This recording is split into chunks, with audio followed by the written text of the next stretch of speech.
Estate Show, a show about random things and occasionally some real estate.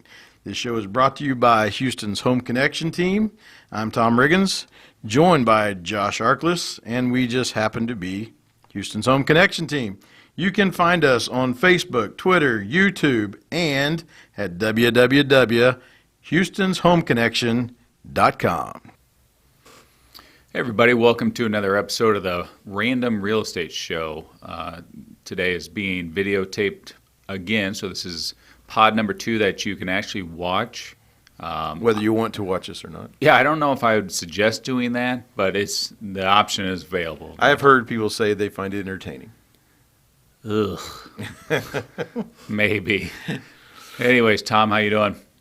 Well, I've been gone for a few days. It seems like we say that a lot. Either you're gone or I'm gone, but we both have summertime. Well, we both have families with a lot of stuff going on. I know you just got back from Cali, and I just got back from Oklahoma. I think you had a much more exotic trip than me, but had a good time. Went to Oklahoma because my dad is moving out of his house and into independent/assisted living. I always feel bad because I feel like people think, oh, you're just housing your dad somewhere. It's like, no, he's going to a really nice apartment with a lot of people his age who I think he'll have a good time. And he still drives and is capable of taking care of himself.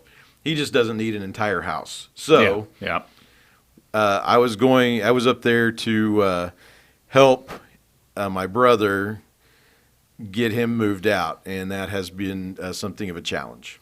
So real quick, how is Muskogee when you go back? Is there anything that is like that old burger stand or something that brings back the memories? Well, I was actually in Oklahoma City, which isn't, not Muskogee. Oh. I will tell you city. That anytime the big city. When I go to Muskogee, I was asking my brother that because he was just there.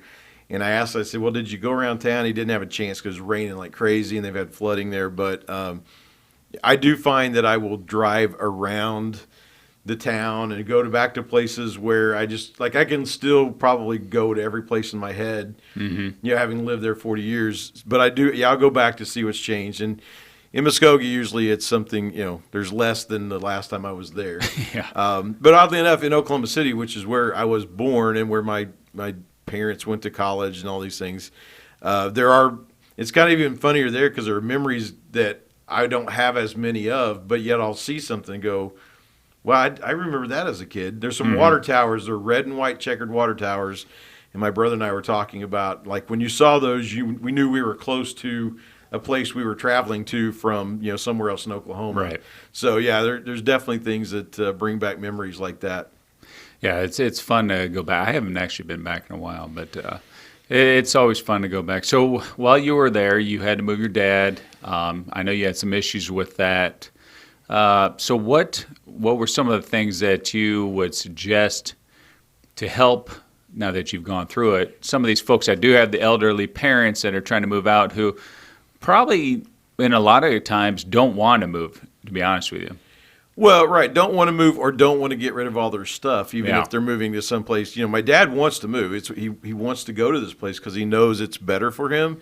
But he also has a 3-bedroom, 2-bath house full of stuff that moving into a 550 square foot apartment.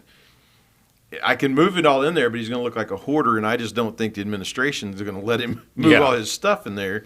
So we're just running into that where he's struggling to let go of some things. He didn't grow up in depression, but he grew up poor. He was a cotton farmer's son, so they didn't have a lot. And I think sometimes he's just afraid to let go of things because if he does, what happens if everything goes wrong? I won't have this. Right. And it did get me to thinking. I came home and told my wife, I'm like, we need to start clearing some stuff out now.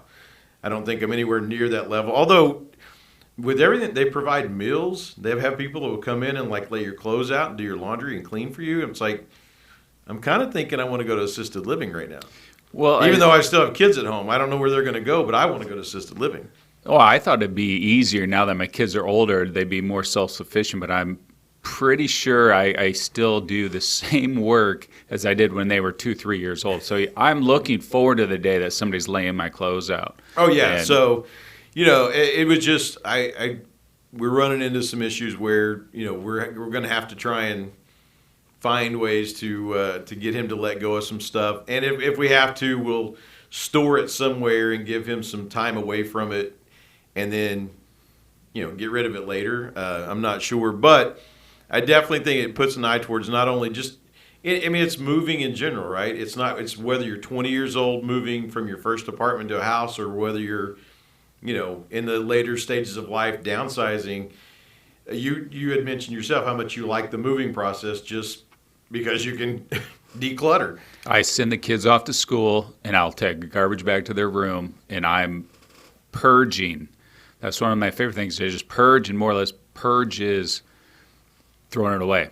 Yeah. Because, I mean, you go back to the thing, if you haven't touched it, and it's always been crazy to me is now the big money, the big items for some of these investors to do are these storage facilities. Yeah. I understand if you got like a collector's car, this and, but if you have a storage facility that you haven't seen in a long time, is that something you really need? Yeah, no, it is. My dad is the classic example of why those things make it, because there's just some. I mean, even my brother and I found ourselves like hanging on to things that were memories of my mom who's passed away, but or of our childhood, and we're both like, I don't even know where I'm going to put it and why I want it, and yet I can't let it go. Like I look at it and I just can't stand the thought that somebody else is going to have it. When it brings back a memory to me. So it's, and I know you, as you said, you're not the most sentimental guy, and I am not either. There wasn't a ton of stuff. There's really just little trinkets. There's a, little thing here or there that goes, I don't want that to go yet. I'd like to pass that down to my kids, and if they want to throw it away, fine. Like that's what my brother ran into. There was stuff my brother is a missionary. He travels the world. He's given my dad stuff from like Papua New Guinea and things where he lived, and my dad was just going to sell it. And he's like, wait, if you don't want it, I'm not mad, but I want it back. Like I'll keep it for myself. Don't just sell it to some random stranger who goes, I don't know where it came from, but it looks cool. He's like, I'll have it if you don't want it. So, it's easy to fall into that trap. But the biggest thing I think in our business and what we see is, you've got to start. My dad's a week away, and we're 80%.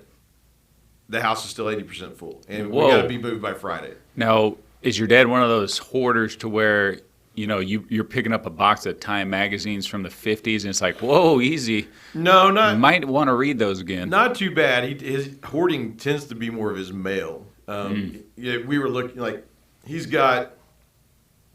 has, just ads mixed in with like important papers. So you're having to rifle through everything and pull out, an advertisement from 2 years ago in between a bank statement that's got all his personal information on it.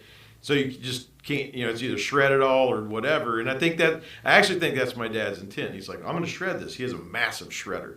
And I think he intends to, but then he gets busy and he doesn't. And so it just starts piling up. Mm-hmm. So I had to have a conversation. I'm like, Dad, you've got to do something with all this paper. We can't move your table until you get all of this off, or we're going to have to just shove it all in a box. And I know that's going to upset him, but at some point I was like, if you have to go. I have no choice. I have to get this off the table, and I don't have 3 days for you to categorically, do whatever. So it's tough with an older parent, I think. And parents are all different. I know people that are much older than my dad. My grandmother's 99, and she lives in assisted living, and man, she's as sharp as she told me, she goes, as long as I know how to go to the bathroom and I know my name, I don't need to be in that place where they lock you in, if you know what I'm saying. Yeah. So that's pretty good. But yeah, so moving's weird. I'm sure what your dad's experiencing, and especially at his age, is a lot of anxiety because you don't know. Like you said, you just don't know what you don't know as far as what you may need in the future. And that brings a lot of anxiety, bringing anxiety for somebody moving at 20, 30, 40, 50, what have you. Clutter can bring on emotions that you just can't get away from. And you're like, and I've seen people to where they almost don't even want to move anymore because the moving process has become so difficult for them. They've got so much stuff, they don't know where to begin, blah, blah, blah. And that is a difficult thing to do. And I tell our client, when I have a client that's talking about, I said, listen, I already dread selling my home. I don't know when I'm going to do that. But I'm dreading it already, knowing that what they're about to go through is coming, which is packing up a bunch of stuff to declutter it, deciding what's going to get thrown away. And like you said, you enjoy that. And we did too. Like, we had 3 garage sales before we moved here from Oklahoma, and we're able to fit our entire house into one U-Haul truck to come down here. And yet we have moved down here, and I could not fit my entire house into a U-Haul truck again because I have amassed more stuff now that I'm here. Yeah. So it's back to the whole deal of, well, how do I get rid of this? And am I getting rid of something I may need? So I definitely fall into it. I just don't think I keep as much. I'd like to think I don't keep as many trinkets and just worthless things. I tend to be like, well, I've got 100 drill bits, and I never know when I may need a drill bit. Versus my dad has like 97 keychains he's gotten from around the world. What are you going to do with those? Those, like, it's not a collection that's valuable that I know of. Yeah, and then that's where I fall into a black hole with is the garage, because I have so many tools. I've been an electrician. I've had a landscaping company, and all those tools I've always purchased on my own. And like, I moved to Houston with 3 shovels and a snowblower. That wasn't the brightest move. But yeah, so I get it. One of the things that I tell my clients, and this is perfect real estate tip if anybody's listening. Price is always your main factor when selling your home, but decluttering is, I think, the second most important thing you can do, because not only do you feel anxiety when you're trying to clean up, imagine a buyer coming into your house and seeing it just jammed with stuff. The anxiety that they have, that they, it's just weird emotions when you can't get a good feel for, you like the house, but man, that just really showed crappy. Right, and like you say, even like stuff on the wall, like you've got all these, pictures or whatever. You don't have to take them all down, but you got to take some of them down to where that wall has 1 or 2 items, not your 10, beer signs, and you're like, what's big? Everybody loves a beer sign. Yeah, but they don't like 10 of those beer signs, and it looks like there's not a wall back there. And what is that hiding? And what am I going to find? And those kind of things. So and I'll tell you the other thing about the clutter, just totally different off the wall. But when that buyer goes to bring in an inspector, he'll put on there areas he couldn't access because there was clutter in the way.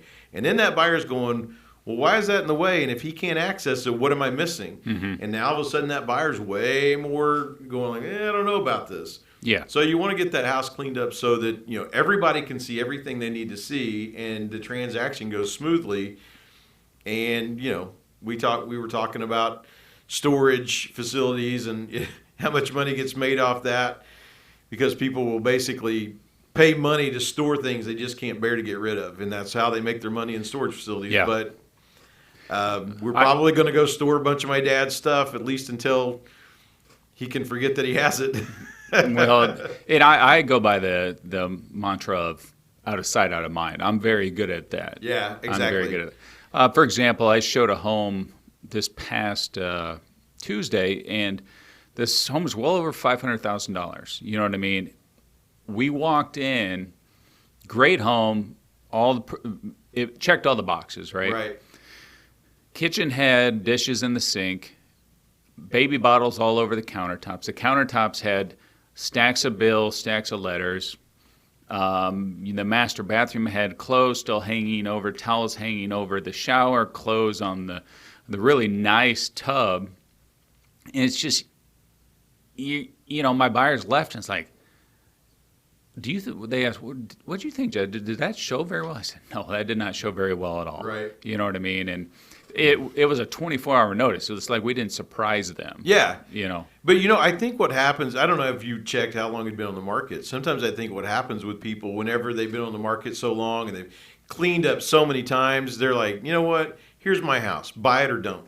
I'm tired of it. And we got that way in Oklahoma. I can remember, my wife going like, listen, I got to go to work. I've got some, and they'll buy it or they're not going to buy it. I don't have time to put all this away. And we somehow managed. I was not in real estate back then, and I was like, yeah. And now I look at it going, oh my gosh, what did we do? Yeah. And we were one of 7 houses in the whole county that sold in that particular month. So we were very blessed that our house sold, but at the same time, we did not do the right things and probably hurt ourselves in some shape or fashion because we kind of had this, whatever, it's the house, look at it, don't look at our stuff. And unfortunately, people don't. And you and I, there's a conversation you and I have had, and I'm about to go meet with a potential client on Sunday. And, it's statistically, they say within 12 seconds, a buyer knows if they're going to buy the house or not. And really, they just know if they're not going to buy it. Yeah. They can always fall out of love later, but in 12 seconds, they know whether they want to go deeper and are interested, or they go, I don't really care. We'll go through the motions. Mm-hmm. You hardly are ever going to find them falling in love later in the house than if at that first 12 seconds they said, I'm not buying this. And you probably had the people too where you open the door, they step inside and they go, yeah, we can leave. Yeah, well, for sure. Yeah, absolutely that happens. And I've had it to where I think they'll even just appease me and we'll walk in, look around the door or look around the first floor, and if it has a second story, you want to go check upstairs? No. Yeah. Right then I know we're checking this one off. And yeah, sometimes I'll just go, well, listen, just out of courtesy, let me run up and look around so I can give some feedback. I'm totally cool with that, but, they did leave for us. Let me go look around just so they know that we gave them, it was worth their time to leave their home. Yeah. Because, I always feel like if I'm the seller, I wouldn't want to know somebody spent 20 seconds there if I left my house for them. But at the same time, if I've got it set up in such a way that they don't like it within 12 seconds, that's my own fault too. So you got a back and forth there. But that's what I kind of came away. I just called my wife and I'm like, we got to start throwing stuff away right now. And I just said, before I have to move into a home, I hope I pass away. Yeah. I really don't want to have to go through the whole, there's a lot of stuff that went into getting him signed in, questions that they asked. I'm like, I do not want to have to deal with that on my own. It was hard enough with my dad. But definitely the decluttering, from a real estate standpoint, I think it opened my eyes big time to, because a lot of times with my clients, I'm like, this is your house, your deal. Now I'm the one actually having to do it. And man, the faster you can start doing that in your life, regardless of when you're going to sell, the better off you'll be. No, I think you said it perfect when now you're able to, well, I don't know what the perfect word is, but you're able, now that you've experienced it, you have a little bit more of a sympathy towards your clients. Oh, yeah. And I know I do now since I've moved a few times. It's one of those things when you're ready to move, be all in, because you can't be halfway in and move, because it can be a process. And that's why, you're welcome to go out and sell it on your own and try that. But I don't recommend that, because there are times when you need that emotional support. Yeah. And, we'll help you out. And another quick thing, if you go to our website, Houston's with an S on the end, homeconnection.com, we'll have 11 tips on how to get your room or how to get your house decluttered and ready to go for the sale of your home. And you can always find us on Facebook with Houston's Home Connection Team. And you can find this podcast on iTunes. YouTube as well. The Random Real Estate Show. So I think we're going to cut it for there, and be sure and visit all our sites, and we will talk to you guys next time. Take care.